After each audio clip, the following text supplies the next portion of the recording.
delivery, they need to make sure the patient is on an pitocin infusion. So the advice that was given for this patient was repeat BP. If still high, give antihypertensives. Patient was then accepted for transfer to come with the midwife in case she delivers en route. The repeat BP still at the clinic was 220 over 115.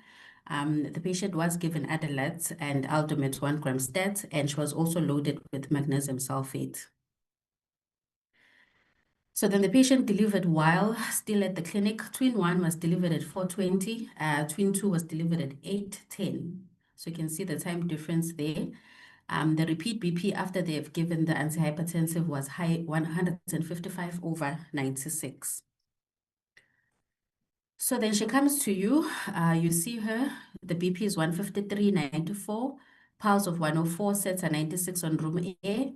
Uterus is well contracted, but she's got frank hematuria in the urine bag. What further history are you going to take, or that you're interested in knowing? Dr. Magwa?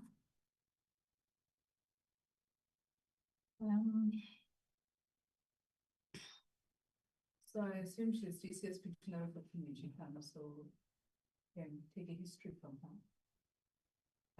It's not clear if the hematuria, I guess because the catheter was first inserted at the clinic, we'll assume that something that might have been related with the labor. So I'd be concerned about a possible uterine rupture that happened during the delivery. So I'd ask if she's in pain. She's not in pain.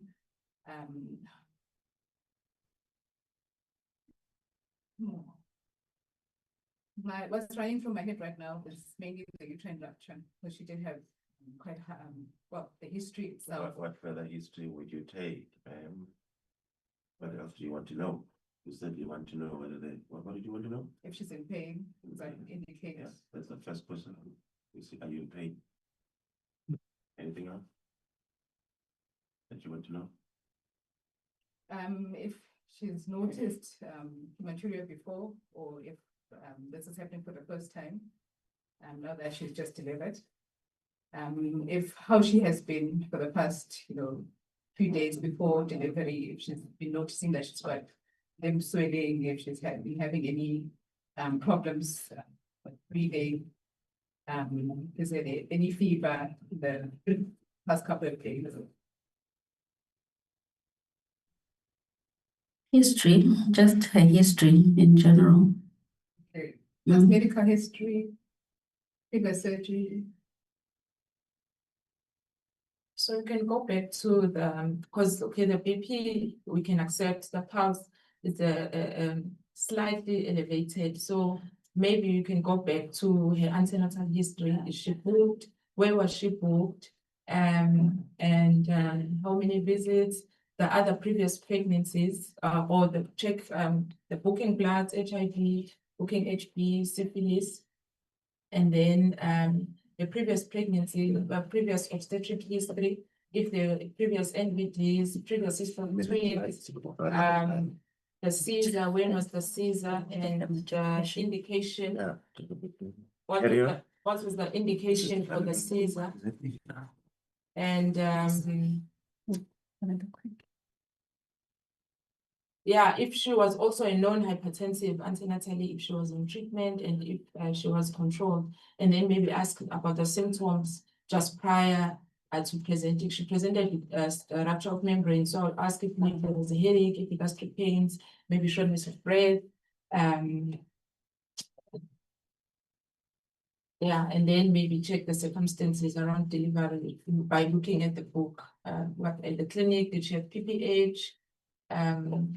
Was the hematuria when they first inserted catheter or developed maybe post-delivery or after some time?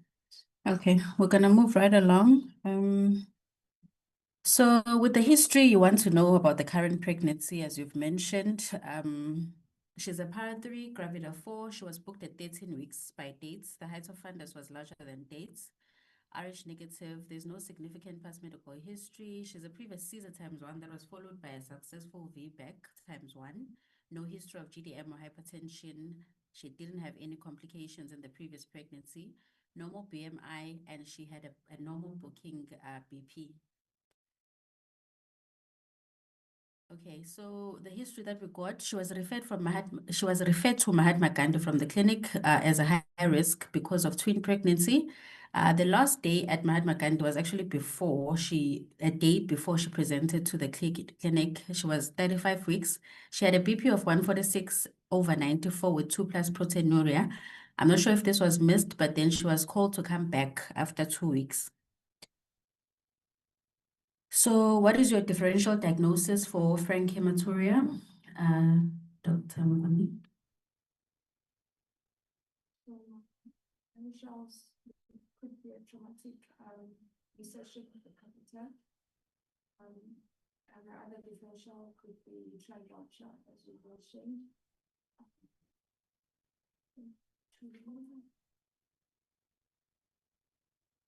And my other differential, there was a long delay with delivery of the second twin of 4 hours. So I don't know if there was some difficult delivery with the second twin. So if it was an element of CPD, she may have developed hematuria from the CPD. So I don't know that this child will get far. So therefore, those would be the definitions. And bladder injury as Anyone wants to add? During a month, she had highly elevated blood pressure. She could be absent from hemolysis and also the coagulopathy as well.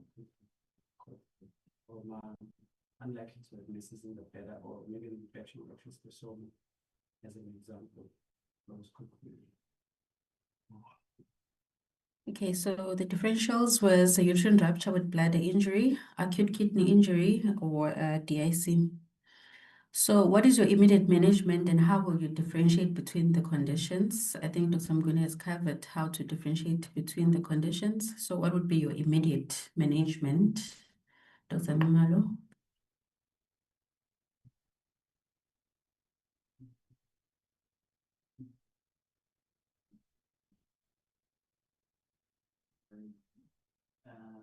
Eventually she's stable, she's usually stable.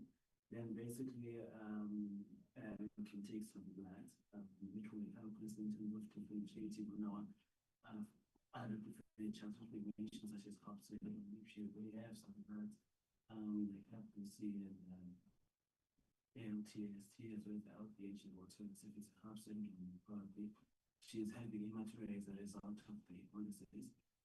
If it's a uterine rupture, in terms of the uterine rupture, the HB will sort of assist us with the HB will probably be low, but also we can just, in addition, we can just do a quick scan and see if there's any fluid in the abdomen that you can see that is normal. If she has fluid in the abdomen, clinically she was trained, particularly in the scar, then most likely she's probably managing part of the surgery in terms of the, and the other differentials, the ultrasound as well also assist in terms of the other. If she had a pre-existing lesion that was already in the uterus, maybe the bladder, maybe that was a mass that we been touched during the traumatic delivery, and she's feeling from it. If on your ultrasound you won't be able to make out in terms of that. Okay, thank you, Dr. So immediate management, she was admitted to labor ward. Clinical assessment was done. She is GCS 15, no PPH reported. She didn't have any active PV bleeding. The PET bloods were taken. She was for BP control, intake and output monitoring, and given oxytocin infusion. The catheter was then changed to see if it was truly in the bladder.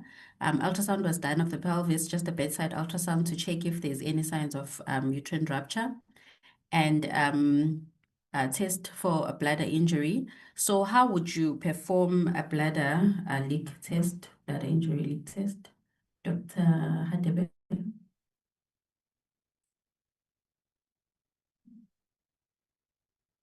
Bladder leak test. Yes, if you're suspecting a bladder injury. Not intra-outlet, the word. Mhm.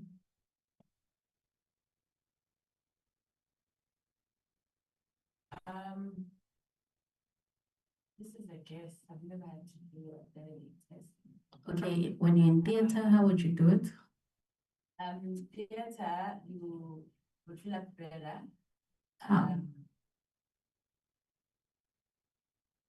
You have a catheter, shunt to fill up the catheter insert it. Usually you use Michelin blue or whatever fluid that you have that's colored. Then you take for leaks, so you instead at 500 mils to check for the inflation, check for any leaks. That's intra. Okay, I'll move right along because we're running out of time. So the bladder injury test, you infuse 200 mils of normal saline into the bladder, you clamp the catheter and you unclamp it. If 200 mils drains, the bladder injury is unlikely. If less fluid drains, then the bladder injury is more likely. Or you can use the methylene blue test if it's available. So the catheter was changed. She remains anuric. There was 10 mils of frank hematuria. The ultrasound had no signs of uterine rupture. Okay, I'll move right along here. And then the patient was kept in labor ward, reassessed in 4 hours. She was still anuric with frank blood in the catheter, but her abdomen was tender. Then the patient was taken to theater.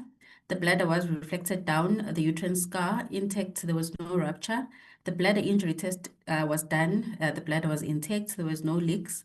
And then the patient started oozing from all the surfaces, the rectus muscle and the sheath, hence why the drain was then left in situ. Okay, if someone can interpret the results. So the first block was the blood results that was done when she arrived. And then the second set was done when she was anuric.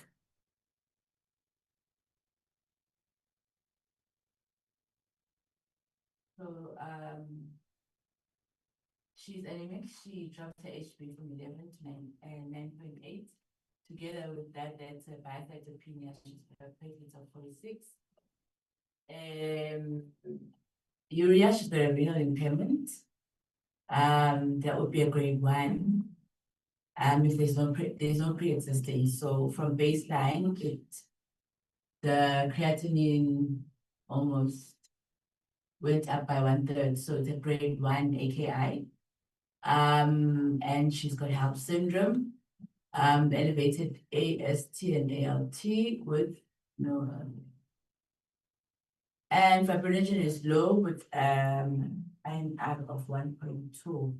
I'm worried about that fibrinogen should be more than 4 in pregnancy. So a DIC screen would be warranted, but she's got HELLP syndrome as well as an AKI group. Okay. So after 24 hours, patient was still anuric. As you've seen the blood results, she was assessed as a HELLP syndrome and also DIC. So what will be your next step? So these were the repeat bloods post the laparotomy.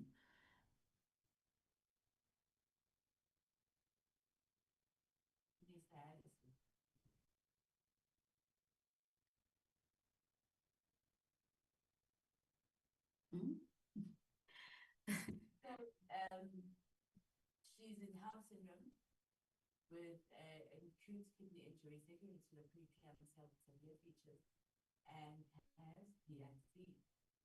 So I would correct the correctables. However, because she's anuric, that's an indication for an acute dialysis, and IHD would be appropriate for her. She's hemodynamically stable. So intermittent hemodialysis for her. With that, I'd only transfuse her HB 6.7 only during dialysis because of preventing pulmonary. Okay, we'll just move. So patient was given cryoprecipitate, FDPs. She was transfused with blood, and the physicians were called to offer renal replacement therapy. What would be your indications for dialysis, Dr. Malulega? So electrolytes and we patients that are in pulmonary edema, patients with very high urea associated You're whispering now. I don't know what you're whispering for. Get louder. The last one I said uremic encephalopathy. Patients with refractory acidosis as well. Okay, I think, yes. So there is a mnemonic, which is AEIOU, A for acidosis, severe metabolic acidosis, E for the refractory hyperkalemia, electrolytes imbalances, I for intoxications, especially the dialyzable toxins, pulmonary edema, and uremia, as we've said, uremic encephalopathy, a rising urine creatinine with oliguria or anuria. Okay, so these were the blood results. Pre-dialysis, her HB had dropped to 4.4, and this was post-transfusion of 3 units. Platelets were still 46. Urea was rising to 15.8. Creatinine 463. ALT and AST were coming down. LDH was high, and the potassium was 5.1. So the patient's problem list was PT with severe features complicated by HELLP syndrome. She is a patient who's post-leg twin pregnancy, negative lab in DIC with AKI stage 3. So she then had 4 sessions of hemodialysis. Day 5 post-delivery, she was still anuric. Urine creatinine were worsening. Abdomen got distended, and then a mass was palpable suprapubically and was tender. What are your differentials for this mass?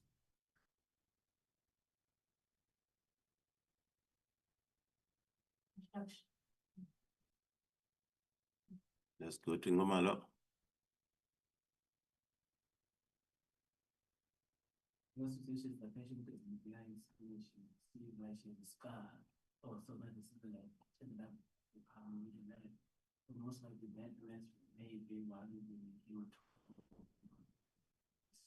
Hematoma where? Where's the hematoma? scar. Oh, okay. Yeah, so it could be hematoma there. You mean above or below the rectus sheath?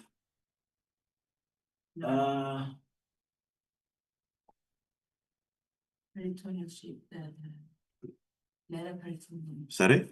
The plexus between the bladder peritoneum and the bladder. You mean intraperitoneal mass? Yes. So let's be specific. You can have intraperitoneal, you can have a mass in above or below the sheath. Tell us where you think this mass is. So you are thinking about a mass between the uterus and the bladder, the hematoma between the uterus and the bladder. Is that what you're saying, Dr. Hadebe? Yes, yes. Okay. Or inside the bladder itself. Inside the bladder itself. Clot formation. So she was. Okay, let's move on. Inside the bladder, anywhere else where this hematoma could be? Subcutaneous, where else? Intramuscular. Okay, so between obviously the muscle and the peritoneum, or between the muscle and the sheath. Possibly retroperitoneal. I mean retroperitoneum behind the uterus. So let's move on. Let's move on. Blood ligament is not retroperitoneal, it's intraperitoneal. Okay, so the differentials were hemorrhagic pelvic hematoma, could be infected hematoma versus a pelvic abscess or a urinary retention. So what we did next, the patient was sent for a CT pelvis. The findings, she did have a large hematoma compressing the bladder. The hematoma was said to be noted within the pelvis and lower abdomen. That's the only thing they said on the CT scan. So what are the indications for hematoma evacuation? So the mass is compressing the bladder. I don't know whether it's compressing from behind or from anterior. What is it? Where is this mass? Because we're not clear now. If the mass is compressing the bladder, Either the mass is behind the bladder or the mass is anterior to the bladder. This hematoma, where is the hematoma? So according to the CT scan, it was abutting the bladder dome and lower uterine segment and neck. Abutting the bladder dome. Dome, which is the top of the bladder, and what? And lower uterine segment and neck. Okay, then. So it's ancillaries. Okay. So what would be the indications to evacuate this hematoma, Dr. Zita? Firstly, it's a rapidly expanding hematoma, intractable pain, hemodynamic instability, there's features of infection, and obviously anemia, which you can't get on top of. Then you evacuate over for these reasons. Okay, at least you have an idea. So hemodynamic instability, if a patient has tachyhypotension with ongoing transfusion requirement, if the hematoma is infected, if there's compressive symptoms as this patient had, severe pain or pressure symptoms not responding to conservative management, and also evidence of rupture into the peritoneal cavity if she has peritonitis. So the relap was done to evacuate the hematoma. She remained anuric. Hemodialysis continued. Day 14 only, she started to pass urine. The renal function started to improve. The fluid management continued in high care until renal function normalized. And the patient was then discharged home day 21. She had completely resolved HELP and the AKI had resolved. So what would you have done differently? So if you saw this patient at booking, how would you evaluate her in the first trimester? Someone will cover number 1 and do number 2 and number 3, ANC visit and ultrasounds and delivery plan. Say presentation. Not too long, it's like 20 slides. Okay. Maybe we can skip that because I think the lesson for me was how she was managed in labor ward. Obviously, the management said to me there was mental stampede. The patient was in labor ward, dropping the HB. It took very long for somebody to come and say, why is the HB dropping? Patient is not bleeding vaginally, or whatever the story is. Patient is going for hemodialysis, but the HB is still dropping. And some people in the round will say, oh, the hemodialysis dropped the HB. I said, no, hemodialysis does not drop HB. Why is the HB dropping? And only then when the hand was put on the abdomen, after few people have done the round, few consultants have done rounds, hand is put on the abdomen, there's a mess here. The patient is losing blood. She's not losing blood vaginally or anywhere, she's losing blood into the story. And that to me says to us clinically, we are not able to work through a problem. And that's a big lesson here. It took a number of days for somebody to put the hand on the abdomen and say, there's a mess. Why is the patient dropping in an HB? But nobody ever thought about the patient. You went into the abdomen, you found nothing. The patient continued to drop HB. Ultrasound, which initially was done, there was no free fluid. Blood is going somewhere. And so I think that's really, for me, a great lesson to say, let's palpate patient. It was just the hand on the abdomen. And when you ask the patient, say, I'm in pain, it's tender here. I'm in pain. She didn't say tender. I'm in pain here. And you put your hand, it's clear mess here. It didn't really need an ultrasound. It was just HB is dropping and there's a mess. And usually when you find this type of messes, often it's between the muscle and the peritoneum and the peritoneum behind, because it's the obvious inferior gastric that are bleeding. And you can lose significant volumes of blood into that space without you realizing it. You do an ultrasound, there's nothing in the abdomen, right? And the mess is obviously between the muscle and the peritoneum, or between the muscle and the sheath above. And the volume can be very large, as you can see in this patient. HB dropped from about 11 or something like that to 4. And people are still saying, oh, whatever the story is. That's where the great story is. The antenatal and all, they would not have done anything about the story in terms of. So I think we leave that part and say, if you have a patient dropping the HB, say, well, can I see whether she's losing blood? Where is she losing the blood from? Is she hemolyzing? Is there evidence of significant? Now, if somebody say hemolysis as a cause of drop of HB, the bilirubin must go up if you drop an HB from 10 to 4 because you are hemolyzing. Why will the bilirubin remain normal? And when we looked at it, the bilirubin was not really elevated at all. And it couldn't be hemolysis that's giving you that significant drop of HB. So often the interpretation of the results are a problem in terms of the story, and obviously being able to go through that. So it was a patient that we all saw, and I can tell you a number of consultants saw the patients, and they never could pick up that the patient is losing blood somewhere. And the question was, where is she losing the blood? And obviously I say the hand. And then they went for CT scans. I don't know what is, I often don't wonder why people do imaging. And you do imaging, you're still just as confused.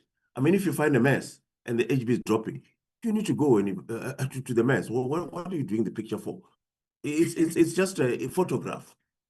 A photograph. A photograph does not treat patient. You often hear people insisting on a CT scan. I say, CT scan and MRI is not treatment. It's just a picture. It doesn't treat a patient.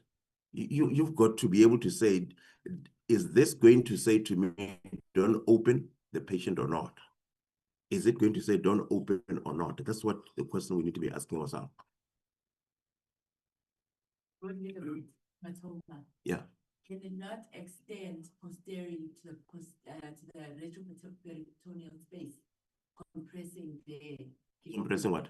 The ureters and bladder from behind? Well, we have seen many broad ligament hematomas. They are self-contained. They don't extend anyway. They are self-containing. They wouldn't do that. And broad ligament hematoma, you don't often need to evacuate them. You leave them alone. It's like valval hematomas. You don't interfere with them. You leave them. They're self-containing. Once they expand enough, a tamponade defect occurs, and then it stops bleeding with the broad ligament hematoma. Only obviously if she continues to drop the HB, then we might need to do something. All right, let's hand over to Dr. Nzuza.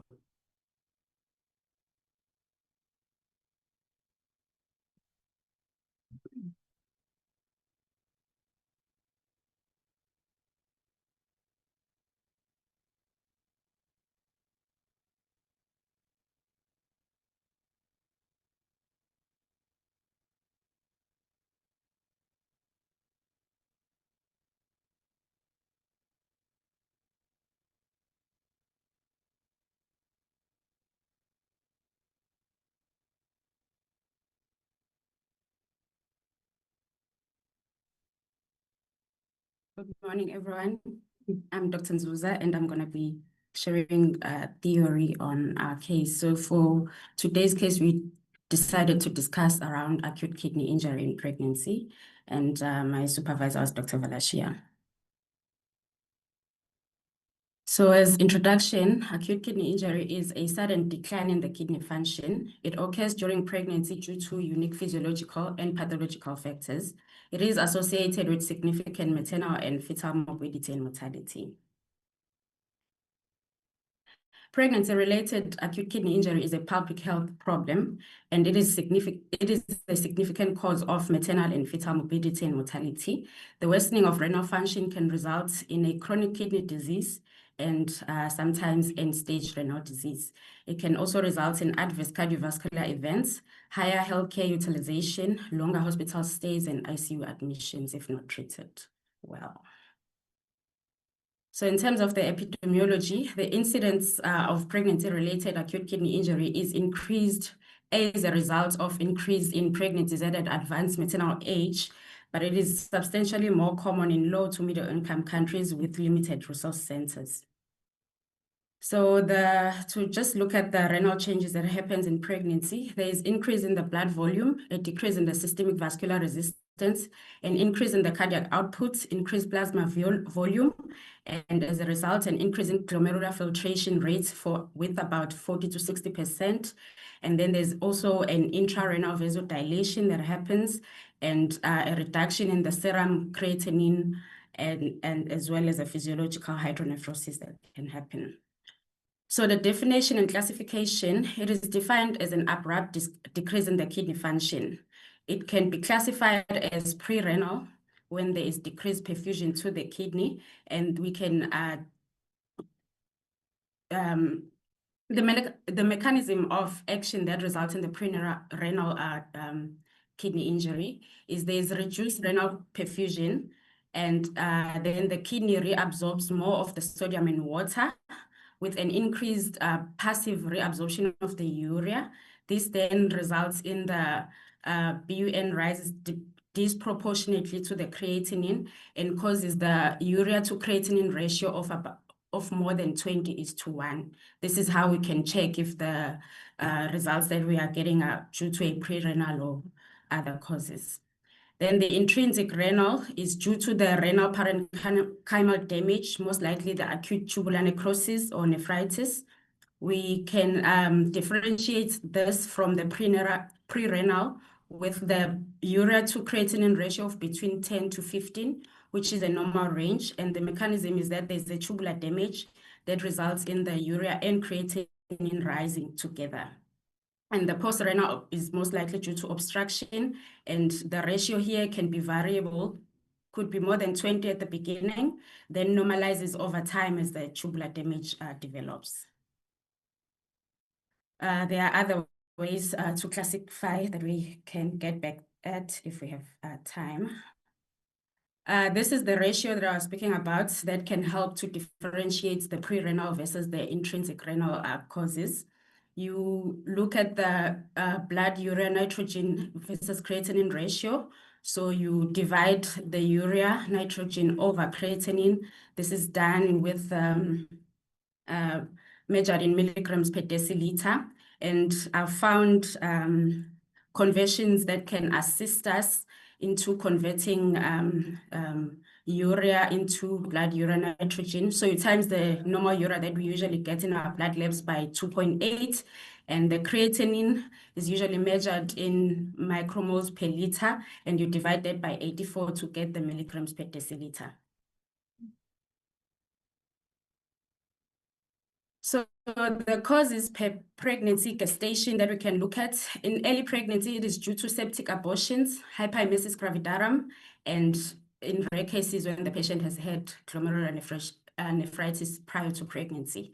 And then in late gestation, can be due to preeclampsia and eclampsia, HELLP syndrome as a complication, placental abruption due to obstetric hemorrhage, thrombotic microangiopathies like TTPs and HUS, acute fatty liver, and at any stage of pregnancy could be due to sepsis like pyelonephritis, hypovolema, and obstetric uropathy. And the clinical features that the patient usually presents with are usually oliguria or anuria. They present with edema, pulmonary edema, hypertension as a cause, nausea and vomiting, and the other signs of the underlying causes. So the diagnosis, we use an adapted KDIGO for pregnancy. So for stage 1, you look at the serum creatinine. So an increase of 26.5 micromoles per liter within 48 hours, or 1.5 to 1.9 times the baseline creatinine within 7 days would be indicative of a stage 1 acute kidney injury, or a urine output of less than 0.5 mils per kg per hour for 6 to 12 hours. And stage 2 is a 2 to 2.9 plus, so times the baseline creatinine, or a urine output of less than 0.5 mils per kg per hour for more than 12 hours. And the stage 3 will be a 3 times the baseline creatinine, or creatinine of more than 354 with a urine output of less than 0.3 mil per kg per hour for more than 24 hours, or anuria for more than 12 hours. And at this point, renal replacement therapy should be initiated. You also look at the urea. Normal ranges of urea is between 2.8 to 4.3. This is normal in pregnancy. So anything beyond this is indicative of AKI. And you also look at the electrolyte imbalances, urine analysis, looking at proteinuria, hematuria, and cast. You can also use imaging. The renal ultrasound is safe at any point in pregnancy. So you can look at this to check if there's any parenchymal changes or that you can see. The clinical assessment includes the volume status of the patient, blood pressures, and the history of obstetric complication that could have resulted in this acute kidney injury. So when do we consider a kidney biopsy? It is considered when a laboratory evaluation is non-diagnostic, we're not sure of the cause, and a definitive diagnosis that will assist in facilitating appropriate treatment, and if the treatment benefits are outweighing the risk of the biopsy. So this decision is based on the gestational age. The recommendation is that during the first and second trimester, it is avoided after 25 weeks as it carries a higher risk of complications. It can be done during the first and second trimester. And if you can, delivery can be offered prior to a biopsy if it's indicated during the late-term pregnancies, and if you can see that the kidney function of the mother is declining and it impacts on the mother's health and the fetal health.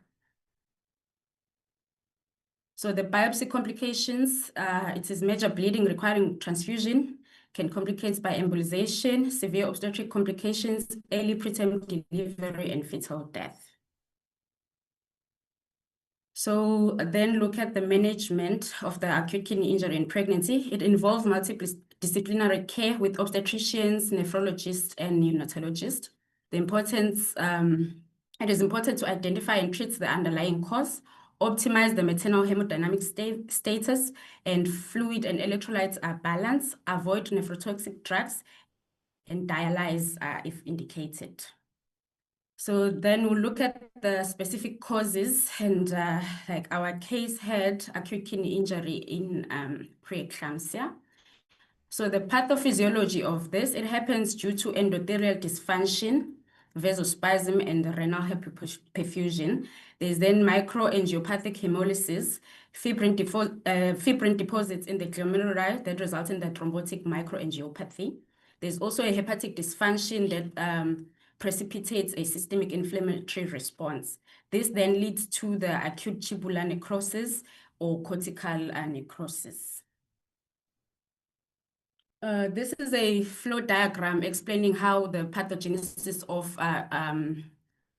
acute kidney injury happens in preeclampsia. It is due to the abnormal placentation and endothelial dysfunction. There is incomplete spiral artery remodeling, placental ischemia, as we know it, angiogenetic factors and inflammatory mediators. This then results in the vasoconstriction, reduced renal flow, and then there is also swelling of the glomerular endothelial cells, as well as decreased glomerular filtration rate and proteinuria. This then leads to capillary leak and a reduced effective circulation volume. Also, we get a thrombotic microangiopathy, and this results to ischemia and cortical necrosis. This is also precipitated by uncontrolled hypertension, as HELLP syndrome as a complication. So you then, the clinical features that we look at, we check for HELLP syndrome symptoms, hypertension, proteinuria, right upper quadrant pain, epigastric pains, nausea, vomiting, signs of bruising and bleeding due to low platelets, jaundice if there's liver injury. And then the acute kidney injury features that you look at is the rise in creatinine, reduced urea output, look out for fluid overload, electrolyte imbalances, especially the hyperkalemia, and the uremic symptoms if it is severe enough.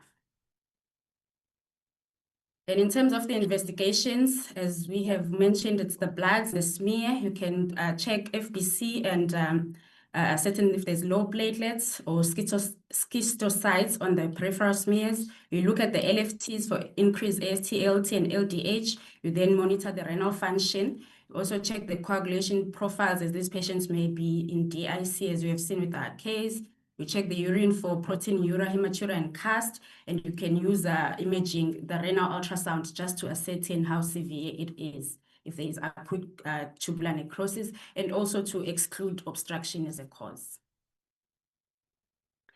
So in terms of management, it is important to stabilize the mother. So control the BP, correct the coagulopathy if there's any, give platelets if the patient is bleeding or if there's an invasive procedure that is planned. You restrict fluid management, but you avoid overload, but in the same time maintain adequate perfusion to the kidneys, and then you monitor for complications. The definitive management, if the patient is still pregnant, is for delivery of the fetus and the placenta. And then we also involve physicians for renal support. You monitor the urine outputs and inputs, daily urine UNE monitoring. You avoid nephrotoxic drugs like NSAIDs and some antibiotics, and then you offer dialysis as indicated. So the indications for dialysis that we spoke about, it is essentially similar to non-pregnant population, but with lower threshold. The classic mnemonic that we use is the AEIOU, and I think we went over this. So the treatment goals or the targets, you need to maintain the urea below 15 to 20 millimoles, the potassium less than 5.5, bicarb more than 15, and the more frequent or longer dialysis sessions may be required compared to the non-pregnant population.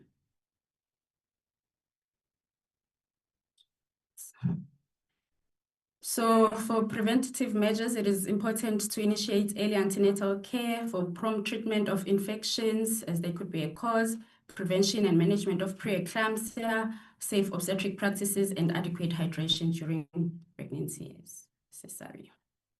So in conclusion, AKI in pregnancy is a serious complication. Timely diagnosis and management are crucial, and it requires a multidisciplinary care and maternal to improve the maternal and fetal outcomes. Thank you.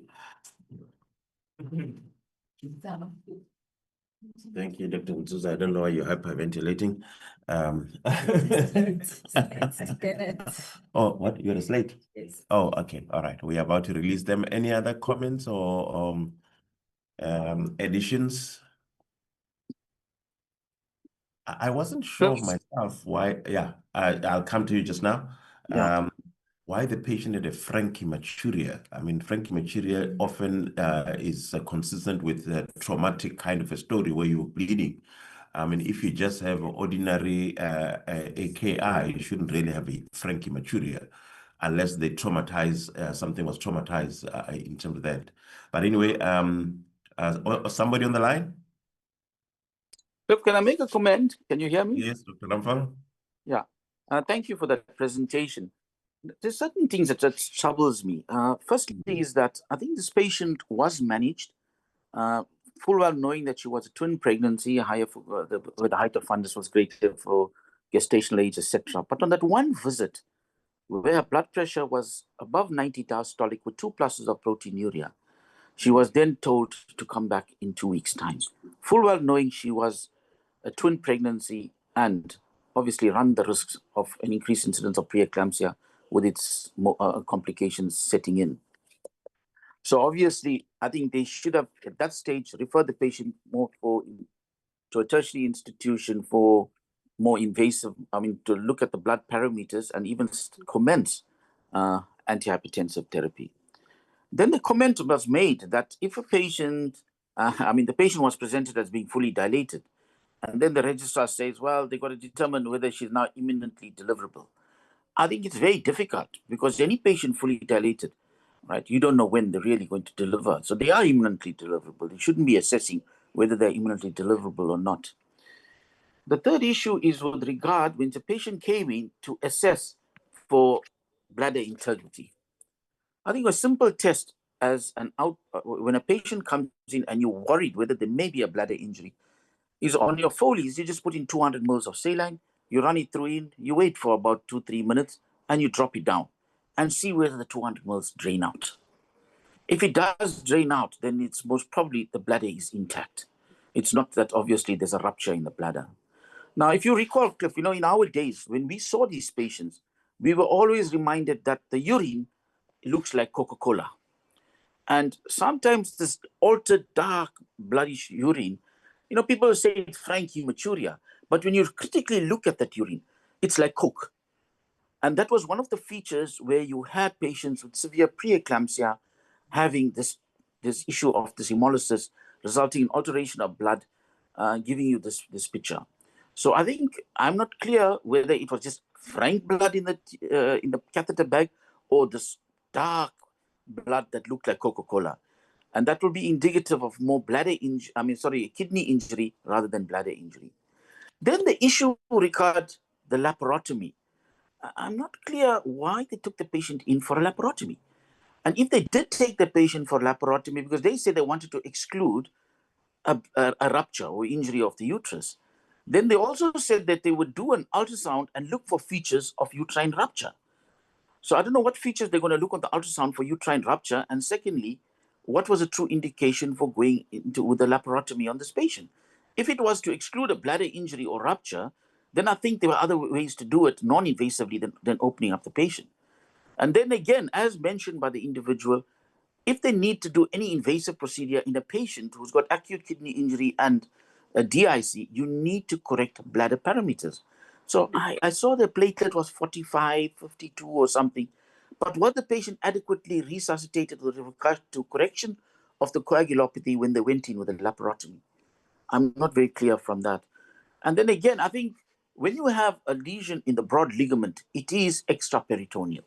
It is only when there's bleeding from the broad ligament into the peritoneal cavity, then there's an intraperitoneal element to it. But by far and large, and I agree with you, most patients are managed conservatively who have broad ligament hematomas. So, with regard to evacuation, that was addressed, but maybe they can give us some idea as to why this, what tests, in terms of bladder integrity, because the main indication for me for the laparotomy was to exclude uterine rupture more because of the anuria and the hematuria that was documented earlier in the bladder. Thank you, Dr. Ramphal, for your comments. We agree with most of the comments, but obviously I think the reason why they went for a laparotomy was the patient was completely anuric, as far as I could tell. Initially, there was significant hematuria that she had. And I can't remember whether the ultrasound showed free fluid or not. I can't remember all that. But the patient continued to pass urine at all. And there was whatever little urine that was coming, although they say anuria, was frank blood. So I think that was the reason why they obviously suspected that there must be a bladder injury. In terms of that, I hear about the story of putting some fluid into the bladder, then you wait for it to drain. But in a patient who is a previous cesarean section, delivered twins, and now she's anuric hematuria, I'm sure most people will suspect that there must be some element of either ruptured uterus involving the bladder as well. Okay, anything else? If not, thank you very much, and thank you to presenting the case. That was an eye-opener for all of us. Thank you. Okay, bye. Recording stopped.